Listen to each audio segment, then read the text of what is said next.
Chers élèves de l'EB8, bonjour. Nous avons déjà vu que la matière est formée des atomes ou bien d'un groupement des atomes qui est la molécule.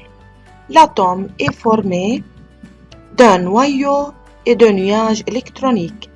Le noyau est formé de protons et de neutrons et dans le nuage électronique on trouve les électrons. Tandis que la molécule est un groupe d'atomes. Quelle est la charge totale d'un atome? Le nombre de protons chargés positivement est égal au nombre d'électrons chargés négativement. Ici, on a un atome de sodium. On trouve le nombre des particules positives qui est 11 protons et le nombre des particules négatives qui est 11 électrons. Alors, le nombre des particules positives est égal au nombre des particules négatives. Et comme les neutrons ne possèdent pas de charge, alors la charge totale de l'atome est neutre. Y a-t-il des espèces chimiques autres que les atomes et les molécules? Si oui, qui sont-ils? Comment se forment-ils? Allons-y mémoriser quelques symboles de quelques éléments. Le magnésium de symbole Mg, le sodium de symbole Na et le fluor de symbole F et le chlore de symbole Cl. Mais avez-vous déjà remarqué les espèces mentionnées sur l'étiquette d'une bouteille d'eau montrant sa composition en minéraux? Cette figure montre la composition de l'eau potable dans une bouteille. Les espèces trouvées sont Mg++, Na+, F- et Cl-. Comparez-les avec les symboles utilisés habituellement pour représenter les atomes. Comment trouvez-vous ces espèces? Oui, vous avez raison. Ils ont les mêmes symboles d'atomes, mais avec un signe positif ou un signe négatif en haut et à droite. Le signe positif ou négatif représente une charge. Que peut-on conclure à propos de ces espèces? Bien sûr, ces espèces sont des atomes qui possèdent des charges. Comment sont-ils devenus chargés? Oui, bien sûr, c'est la charge est due à un gain ou à une perte d'électrons dans l'atome. Alors, Mg++ est un atome de magnésium qui a une charge positive. Cl- est un atome de chlore qui a une charge négative. Comment appelons-nous ces espèces? Ces espèces sont appelées des ions. Donc, définir un ion et garder ça à l'esprit. L'ion est un atome ou un groupe d'atomes combinés qui a une charge due à un gain ou à une perte d'un ou plusieurs électrons. Regardez attentivement la vidéo suivante. Maintenant, regardez attentivement.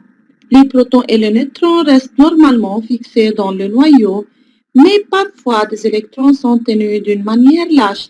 Ceci signifie qu'ils peuvent fuir l'atome ou sauter d'un atome à un autre.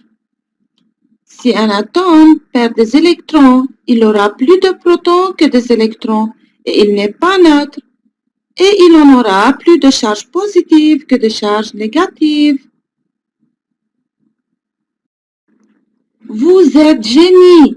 C'est le point le plus important à comprendre. Regardez attentivement. Si un atome perd un électron, il a plus de protons que d'électrons.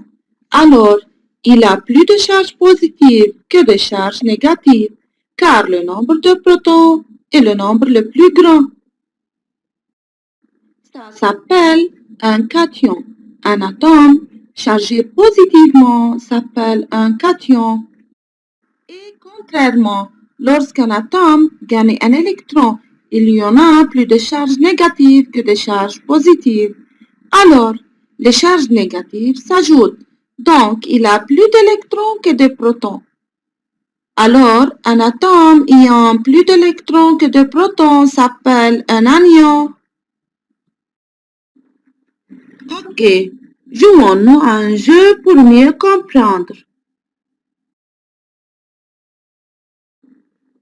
Regarde ces boules. Ce sont des électrons et des protons. Oh oui, les boules avec le signe positif sont les protons et les boules avec le signe négatif sont les électrons. Chacun de nous prend 2 électrons et 2 protons. Je suis neutre, j'ai 2 protons et 2 électrons. Même je suis neutre encore, j'ai 2 charges positives et 2 charges négatives. Laisse-moi te donner un électron. Oh, maintenant, j'ai un électron supplémentaire, donc j'ai plus de charge négative. Alors, qu'êtes-vous devenu maintenant? Si tu as plus d'électrons que de protons. Oh, je suis un anion, je suis un anion. Oh, vous avez 2 charges positives et une charge négative. Donc, vous êtes chargé positivement. Donc, vous êtes un cation.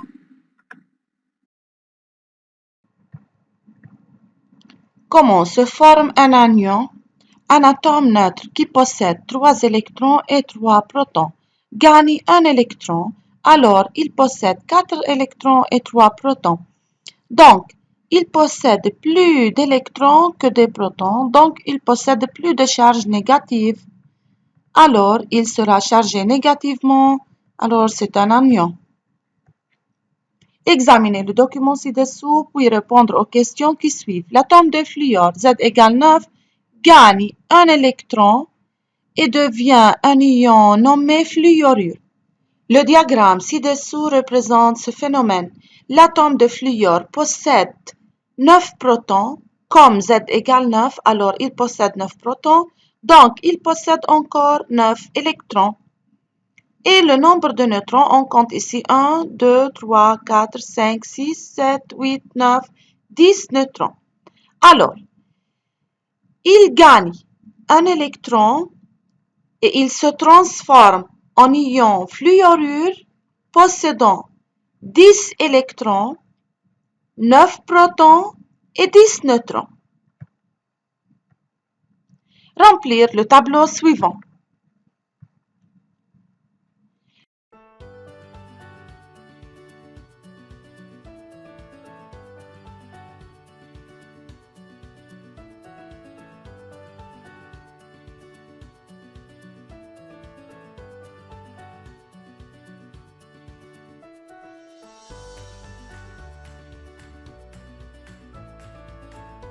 La charge du noyau, c'est le nombre de protons fois la charge d'un proton plus le nombre de neutrons fois la charge d'un neutron.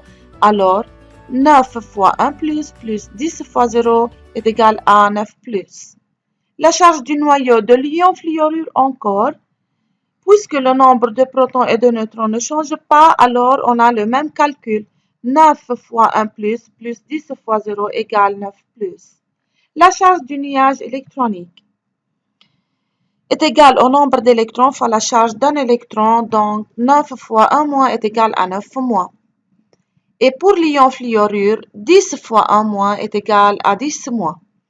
La charge de l'espèce, c'est-à-dire la charge de l'atome de fluor, c'est la charge de noyau avec la charge du nuage électronique, donc 9 plus 9 moins est égal à 0.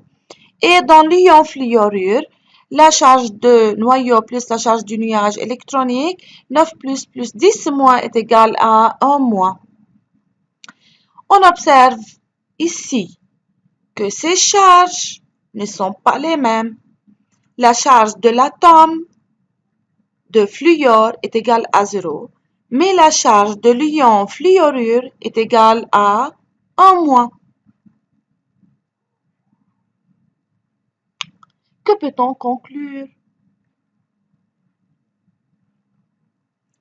On peut conclure que la charge d'un atome est toujours neutre, tandis que la charge de l'anion est toujours négative. Lorsque l'atome gagne d'électrons, le nombre d'électrons devient supérieur au nombre de protons, alors cet atome deviendra chargé négativement. Alors on l'appelle un anion. La représentation d'un anion. Comment représenter un anion? Premièrement, écrire le symbole chimique de l'atome. Deuxièmement, écrire la charge en haut et à droite du symbole. Xn-. X est le symbole chimique de l'anion. N- est la charge.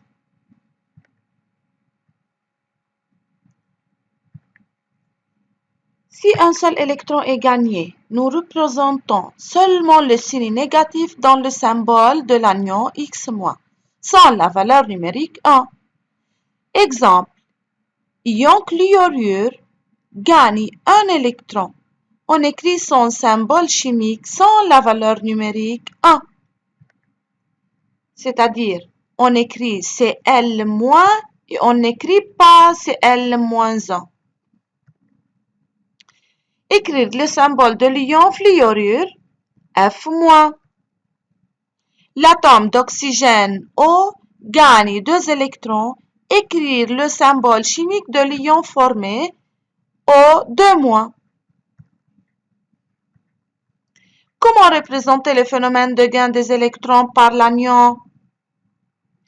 On le représente donc par une équation. On met X plus N électrons nous donne Xn-. Donc, X est l'atome. N électrons, le nombre d'électrons gagnés, nous donne Xn-. X le symbole de l'anion et N est le nombre d'électrons gagnés.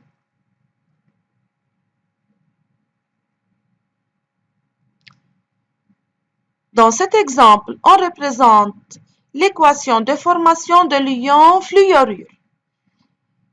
L'atome est le fluor, son symbole est F, plus le nombre d'électrons gagnés est égal à 1, donc plus un électron, nous donne F-. Résoudre cette application dans le fichier de chimie.